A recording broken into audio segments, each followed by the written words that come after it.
video, we're just going to jump right into picking a campaign objective when you're running your ad. So this is the first step when you're running an ad. So to do it, you just come over here in your ads manager and you click on create ad. And then here, this section, and this one, depending on where you are, could look a little bit different, but it's going to be the same options that you have here. So most of these, or there's a few you basically don't even need to use at all. Catalog sales and store traffic, we don't ever touch. App installs, we don't. I mean, if you had an app, you could do that, but personally, we're just not a big fan of that. So for us, we never touch app installs, catalog sales, or store traffic. We also almost never use brand awareness. Usually we have better things that we're looking to do. Even if the goal of a campaign is brand awareness, we normally will do something else. Reach is also one we don't use too frequently. Most frequently, it's when it's a branded campaign that's short run, and we want to make sure, especially from a retargeting perspective, that people are going to see it. Because basically what Reach does is it doesn't optimize your campaign for anything. It just shows it to the most amount of people regardless of who they are. So like if I picked a traffic ad, it's going to optimize and show the ad first to the people in my audience most likely to click on something. They don't do that with a reach ad. They just show it to the most amount of people. So as I'm sure you can imagine, there are times that a reach campaign can work really well. For us, if we're doing like micro targeting ads, and I'll show you how to do some of them in the location when we're building an ad, but for the most part, we don't use reach, but when we do, it's like, hey, we're going to try and target this one specific building, and we want that one specific building to really get targeted well. So we would do it this way. But again, like I was saying, outside of that, we don't do a lot of reach ads. But if you ever do just want to make sure everybody sees it regardless of optimization, that's when you might pick reach. Next one, traffic here. This one, again, pretty straightforward. It's you want to send traffic to your website or to a landing page or anywhere else. That's specifically what you're going for. Like this is best for like a blog post. If you're trying to promote a blog post or something like that, you would optimize it for traffic. The kind of advanced version of traffic is what we call conversion ads. We'll show you this a bit more when we get into advanced Facebook.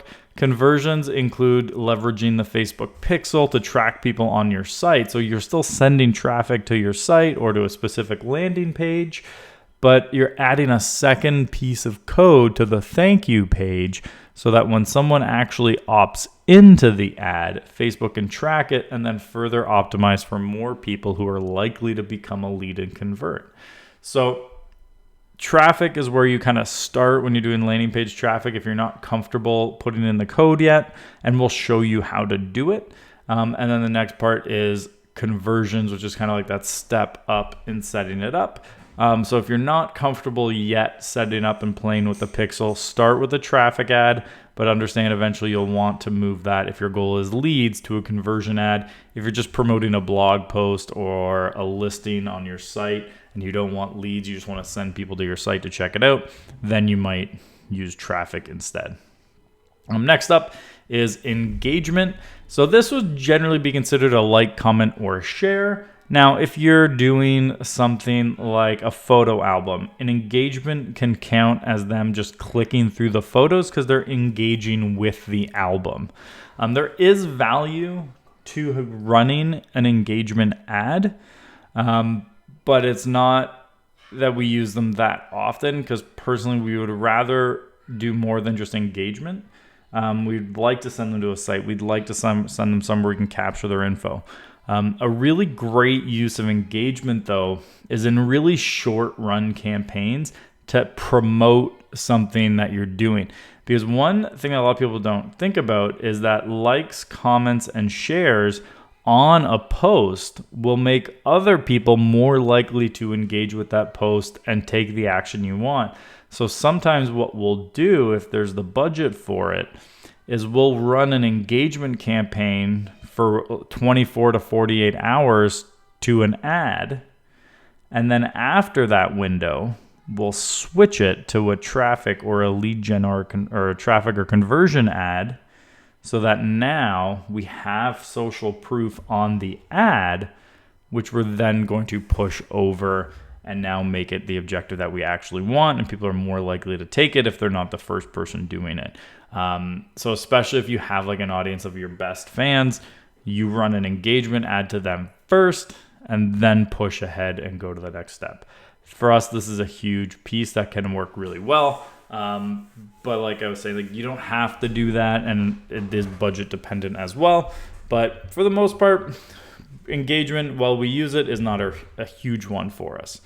Like I mentioned, we don't do anything with app installs most of the time. Video views we actually use quite a bit, because different than engagement, we retarget video views a lot more because you have a lot of control over how much of a video they watched. So like, and we'll talk more about this when we get into strategy. There's a lot of strategy around getting people to watch your videos, and then the people who watched the most of it, you now can retarget with an ad. But that starts with doing a video view ad. So we often will run ads as video views if we have a video in it. And the big important one here is that there's just a lot of people who won't watch videos on Facebook. So if you want people to watch it and you pick a different option, you're going to send it to people who won't watch, where this will specifically optimize it for those who are likely to actually sit down and watch your entire video. So we use video views quite a bit. I highly recommend getting into video. I mean, I can talk about it later in another video, probably, which is ironic, is that there is, to a degree, people overrate video and its importance, but it is still a valuable tool. Like, I will come on stage at a conference and say that video is overrated, and to a degree it can be, but it's still a really valuable tool, and you do want to promote and get a lot of views on your video. Next up is lead generation. So I would say probably 3 years ago, lead generation ads weren't great, 3 or 4 years ago. And then they started making improvements to it. People got more comfortable and used to them. So now they're actually great, and we use them all the time. Basically what a lead generation ad is that when you click on the ad, a form pops up on Facebook, and it's pre-filled in with their contact information. And the beauty of this is that just pulling that contact information right out of their Facebook account. So the name, email, and phone number they have on their Facebook account, it's just pulled right out and inserted. So they don't even have to fill in their information. The upside of this is you get more leads. The downside is there are people who will click submit information without actually realizing that they did. To them, maybe they're just like, oh, I didn't realize it's like Apple's terms and conditions. I opted in without realizing what I was getting. So not everyone who opts in on a lead generation ad basically realized they opt in, and there is some downside. There's steps you can take, which I'll do another video specifically when we're building the form on some of basically the levers that you can pull to increase quality of people opting in. The other piece about lead gen ads is Facebook, they do now are willing to email you that a new lead is available. But even then, they don't even include in the email the contact information. So you do have to either manually go into the back end of your Facebook page to pull that lead out, or you have to set up a third-party tool that will actually take that lead right out. Now, a lot more CRMs these days are integrating directly with Facebook. So if you get a lead ad, you can actually send them directly into your CRM. If not, using a tool like Zapier, however you want to call it, or another one we've used before in the past is LeadsBridge. If you're using those, you can push them straight into whatever you want, or just have them emailed directly to you. With Zapier as well, you could also even have them text you the leads, but there's some limits on that. But lead gen, if you want their contact information, is usually the best, and it also negates the need for your website to be good at converting traffic, because a lot of websites, to be honest, are not good at converting traffic. And the other one here that we'll use sometimes but rarely is messages. So what this is, when someone clicks on your ad, instead of going somewhere else, it pops up a message direct with your Facebook page, and you can just have a messenger chat with them. There's a few reasons I don't like this. One, cost per message when we've tested it out has been about the same as a cost per lead on the lead generation option. But with messages, you don't get their email and phone number right away doing that. So often by the time you like go back and forth, try and get their contact info and all that, you're paying a lot more when you analyze it that way. Now, if you're really good over Messenger at converting people, there might be a reason you want to do that.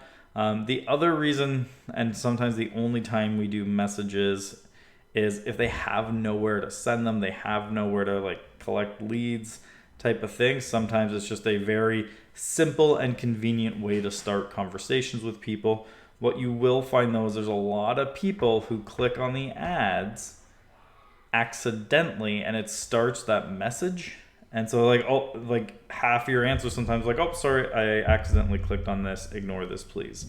That's a really, really popular thing to happen.